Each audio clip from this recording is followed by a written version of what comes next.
देश या प्रदेश में स्वस्थ राजनीति के लिए सत्ता पक्ष के साथ ही विरोधी दल का भी मजबूत होना जरूरी माना जाता है, क्योंकि सत्ता पक्ष के मनमाने रवैये पर ब्रेक लगाकर सरकार को आईना दिखाने की महत्वपूर्ण जिम्मेदारी विरोधी दलों की होती है और इसी जिम्मेदारी को आजमगढ़ की समाजवादी सरजमी निभाता आ रहा है। तभी तो कवि चौधरी चरण सिंह कहा करते थे, बागपत छोड़ सकता हूं मगर आजमगढ़ नहीं छोड़ सकता। इसके बाद से सपा संरक्षक मुलायम सिंह यादव कहते आ रहे हैं कि इटावा मेरा दिल है और आजमगढ़ धड़कन। सपा मुखिया अखिलेश यादव तो आजमगढ़ को अपना दूसरा घर मानकर यहाँ से रिश्ते को और मजबूत करने की बात करते आ रहे हैं। आजमगढ़ समाजवादियों का और यहाँ की जनता के बीच का हमेशा एक मजबूत संबंध रहा है और आजमगढ़ की जनता ने मुझे भी चुन करके भेजा।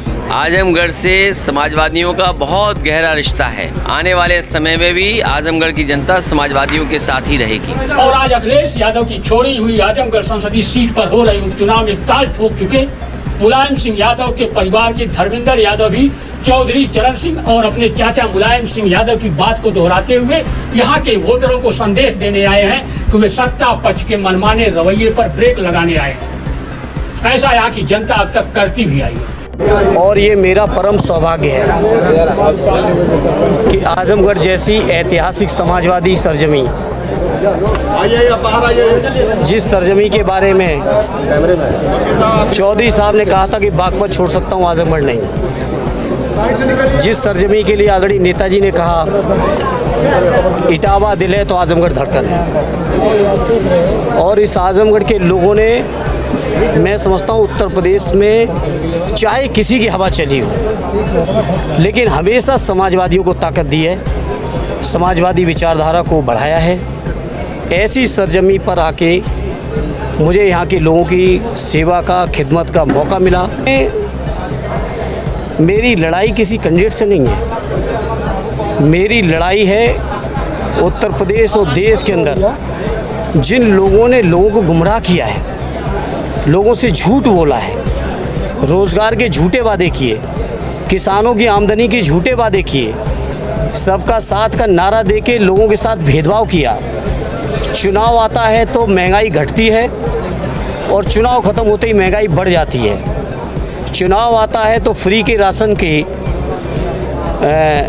एक योजना चलाई जाती है और चुनाव के बाद उसकी समीक्षा की जाती है कि किसी के घर में साइकिल तो नहीं है, किसी के घर में कोई इलेक्ट्रॉनिक सामान तो नहीं है। तो हमारी लड़ाई ऐसे लोगों से है और ये मेरी खुशनसीबी है, मेरा सौभाग्य है कि आजमगढ़ के लोगों ने ऐसी ताकतों को कभी पनपने नहीं दिया। अभी तक का इतिहास है और हमें यकीन है कि हमारा ये इतिहास लगातार आजमगढ़ में बरकरार रहेगा।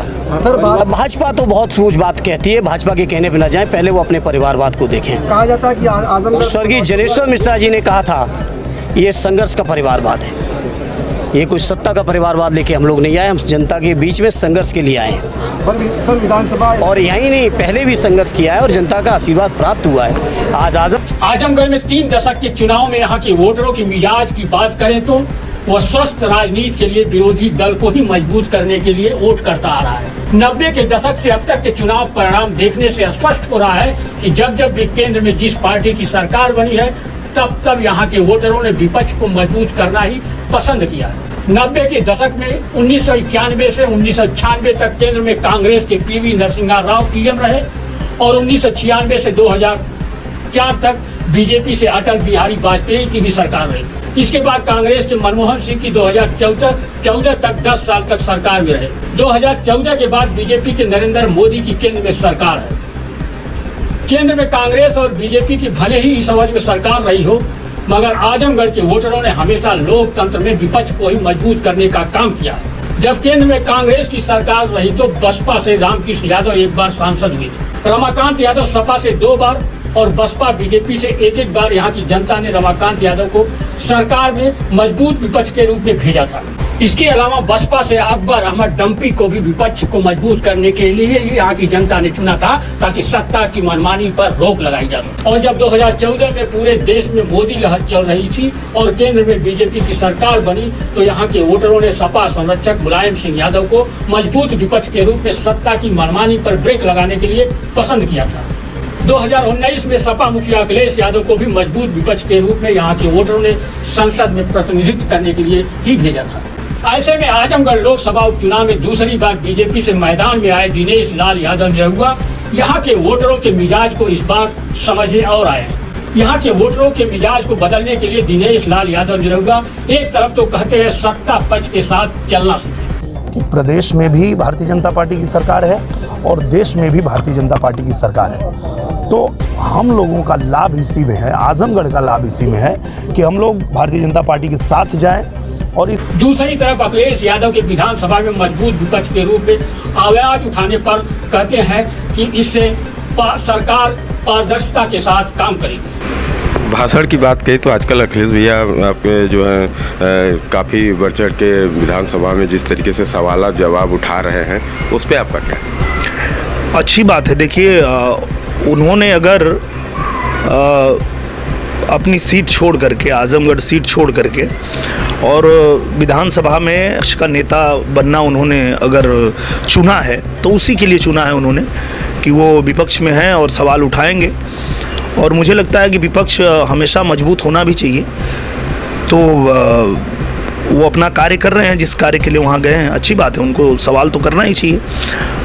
पर उसमें ये है कि भारतीय जनता पार्टी की जो सरकार है, माननीय महाराज जी की जो सरकार है, पहले 5 सालों में जो उन्होंने काम किया, अब जो दूसरा जो उनका कार्यकाल शुरू हुआ है वो और ज़्यादा अच्छा हो रहा है।